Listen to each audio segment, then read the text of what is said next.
Percobaan pertama yaitu identifikasi air dengan cara mencampurkan air dengan 5, 10, dan 20 tetes air sabun pada setiap sampelnya, yaitu air galon, air sumur, dan air hujan.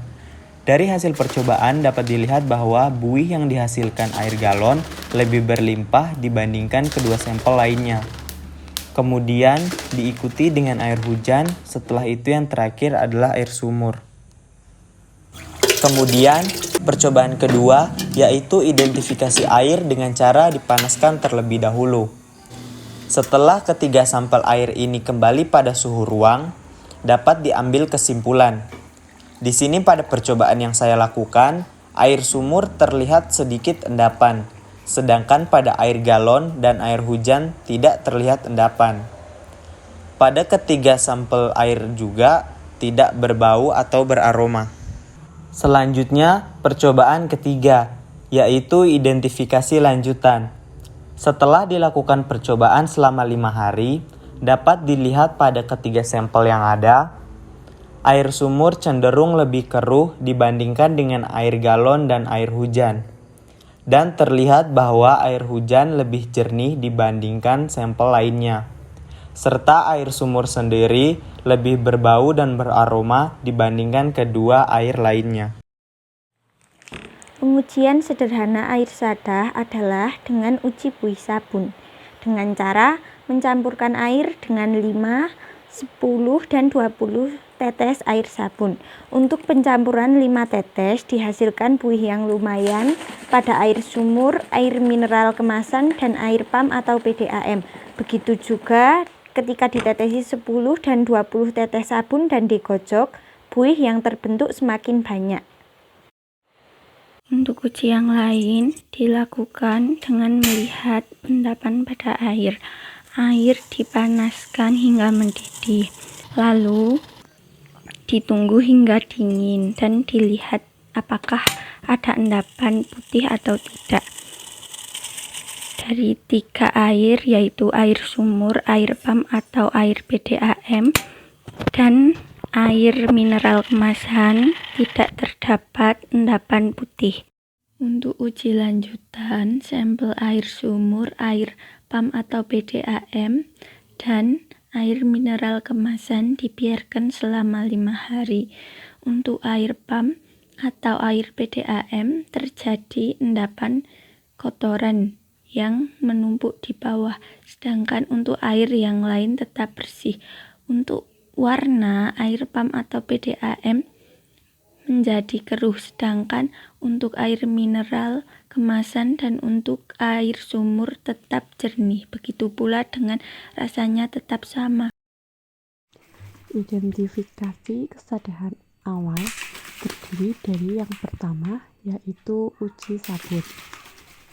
Pada percobaan pertama, ketika sampel air terdiri dari air sumur, air PAM, dan juga air isi ulang galon.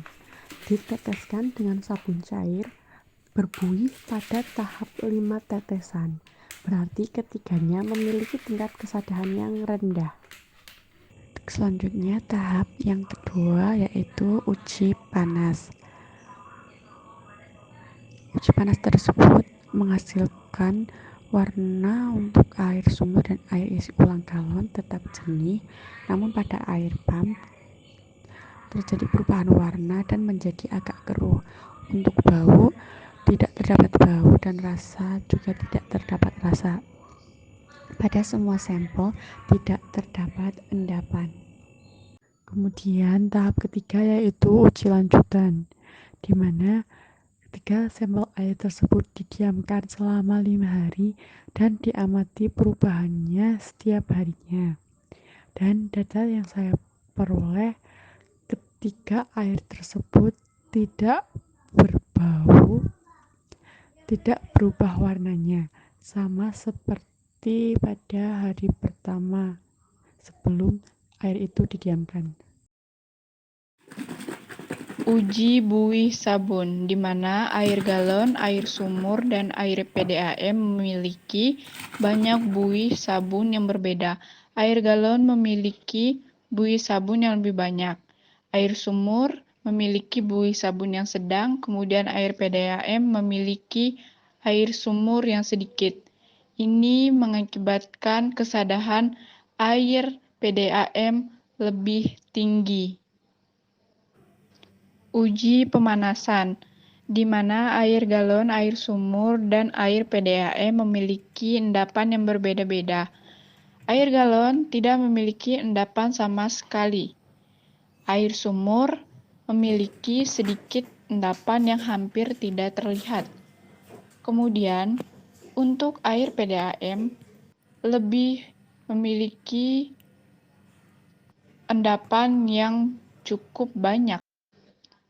Uji lanjutan, di mana air galon, air PDAM, serta air sumur memiliki perbedaan. Air galon, airnya lebih menjadi berbau. Air PDAM, warnanya sedikit memudar. Dan kemudian untuk air sumur, tidak ada endapan, baunya sedikit berbau tidak sedap. Pada uji percobaan 5 tetes, hasilnya air sumur terdapat banyak buih, air mineral sedikit buih, dan air depot sedikit buih. Pada uji percobaan 10 tetes, hasilnya air sumur semakin banyak buih, air depot sedikit buih, dan air mineral sedikit buih. Pada uji percobaan 20 tetes, hasilnya air sumur terdapat banyak buih, air depot terdapat banyak buih, dan air mineral sedikit buih. Pada proses uji pemanasan dilakukan dengan merebus 3 sampel air dan didapatkan hasil adalah air sumur tidak terdapat kerak saat direbus dan saat didiamkan tidak ada endapan. Untuk air mineral juga tidak dapat kerak pada panci dan setelah didiamkan tidak ada endapan. Untuk air depot juga saat direbus tidak ada kerak dan saat didiamkan juga tidak terdapat endapan putih dalam gelas. Pada uji kelanjutan, membiarkan 3 sampel air tersebut selama 5 hari dan amati perubahannya. Hasilnya adalah untuk air sumur setelah 5 hari tidak ada perubahan warna ataupun rasa. Dan untuk air mineral juga tidak ada perubahan warna setelah 5 hari dan juga rasanya masih tetap sama. Dan untuk air depot setelah 5 hari tidak ada perubahan warna ataupun rasa.